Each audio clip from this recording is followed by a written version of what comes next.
Starting a small business is hard work in any environment, but it's even more challenging in a tough economy. This is partly because when credit markets are tight, it can be challenging to get financing.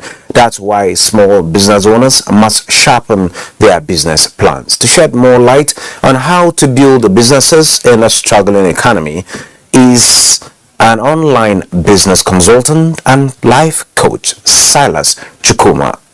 Mr. Chukuma, you're welcome to Business Center. Thank you very much. It's my pleasure. The International Monetary Fund, talking about the IMF, retained Nigeria's growth projection to 3.4. What does that mean for the Nigerian economy? What it actually means when we say we're having a 3.4% growth, it means that there is going to be some form of improvement from the last year's value and this year. Now, it simply means that there's going to be a little economic growth.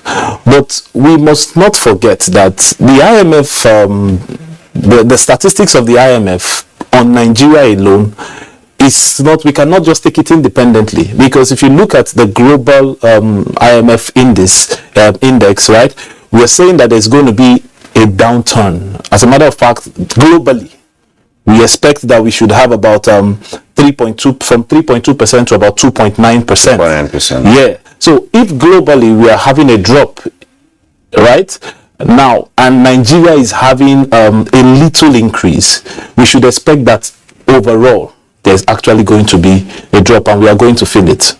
You're going to feel it. Yes. Well, are you sure we don't have enough shocks to feel to get a balance of? Well, that being said, for a person thinking of becoming an entrepreneur, particularly at times like this, what are those things that one should look out for to ensure that you don't just start a business and fall off along the line? What are those basic things you need to start off with in consideration of the times that we are in, talking about the challenging economic times? All right. One of the first things I would really love to tell people that want to go into business at this moment is, one, you must look at going into a business that has future potential. And when I mean future potential, we have a situation where the environment of doing business is already hostile, right? So if you're doing a business that is not generating you any form of foreign investment or foreign revenue or foreign currencies, then I think you should look for a way, because the world has been made a smaller place because of the internet. So because of that factor, you must look for a way that you can do business, and your customers will not only be people within your locality. Yes, exactly. So you should look for businesses that can get you income from outside. You know, you should be taking advantage of the online space and all of that. But are you talking about forex trading? Forex trading is one of them. Forex trading is one of them. But beyond all of them, let's have all right. Okay. Beyond forex trading, we could look at e-commerce. E-commerce. A lot of people buy and sell stuffs in Nigeria. We have a lot of businesses a lot of shops, the average shop, right? Now, but what if you take that business online? Right? If you take that business online, you discover that before you know what's happening, with proper marketing online as well, you could get customers from almost any part of the world. Right? That's one of them. E-commerce is one of them. Affiliate marketing is also one of them. Right? And when we talk about affiliate marketing, we're simply saying you're marketing a product that you don't even have. You're not the owner of the product. You just look at a business that is already existing, and you just, okay, I like this, and you pick it up and you market it. And the beauty of this is that you can do that on any niche. Okay. Like you can do that practically on any niche. And if we look at that also, like you just said, Forex. Now, the thing about Forex is we have people that are looking for where they will just put their money. But that's not just how it works. Because you might lose it. You would actually lose it. I've been trading Forex for over 13 years, right? Amazing. And one of the things I've always told people is that I've not seen any Forex investment company that has gone mainstream that has stayed beyond 5 years. Seriously? Yes. I don't want to mention names. Right. That being said, before we go back to that, yes, the e-commerce thing is actually an avenue where small businesses, medium businesses should take advantage of. I remember the last ministerial meeting of the World Trade Organization, where we have the DJ as Ogungozi Okonjo-Iweala, is saying Africa and Nigeria should take charge of this space, and they're actually providing capacity building. But the concern here is there are fears of going online. Yes, COVID-19 came with the opportunity for you to take your products from the physical market to the virtual market, but safety, security, transaction on that platform is challenging. How then, what should we look out for? All right. Okay. So one of the major problems we have in the e-commerce space is there's something that trended online recently. What I ordered versus what I got. It's an experience. I've been there. Yeah, I've actually been there. You know, and this time I ordered something from China and I got something else. Right? So this time from China. From China. Okay, not from within. Not from within. Wow. So it happens everywhere.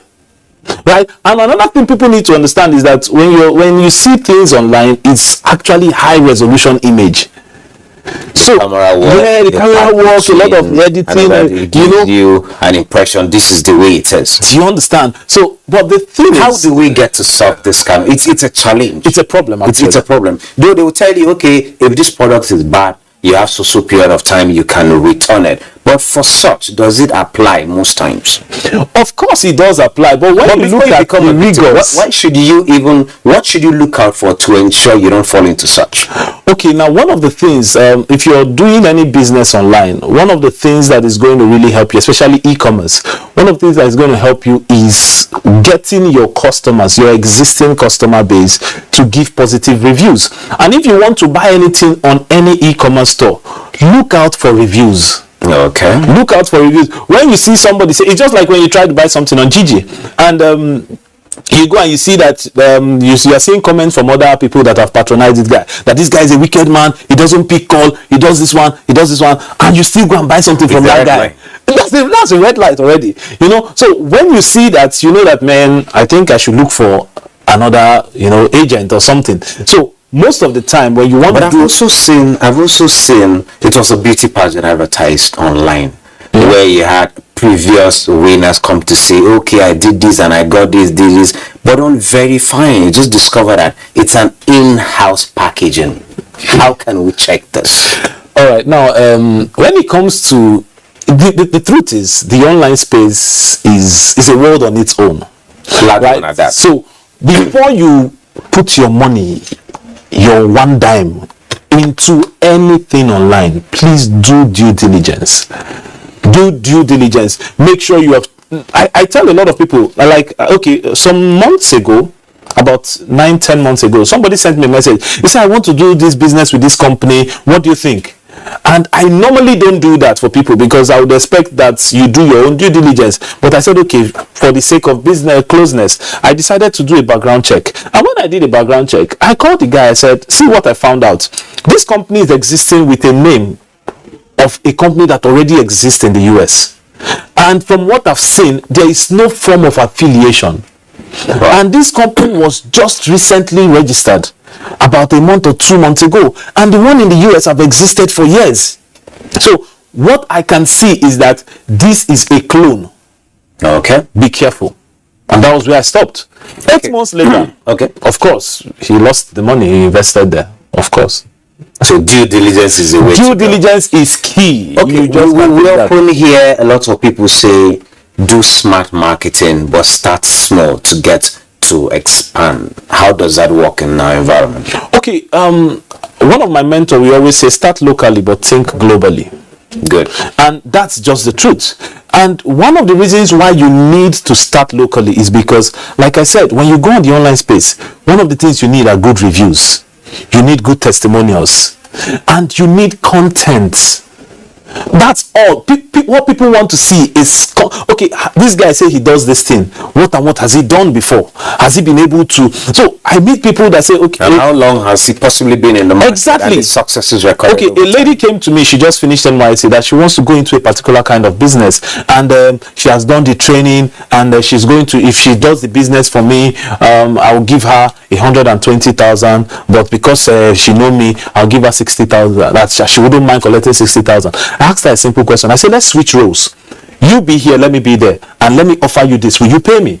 And he said, no. I said, yes, that's exactly the truth. And you know why you wouldn't pay me? Because one, you don't have a track record. Two, from what I've seen, you don't have any previous experience. You just learned something online. Say starting is usually difficult. Of course. The confidence. So how do you get to grow to build that confidence? Exactly. To get the customer base you need, have a way to get to excel in that particular business. Perfect. Now, what you need to understand is that you need to understand that for you to gain confidence, you must be willing to offer your services for free.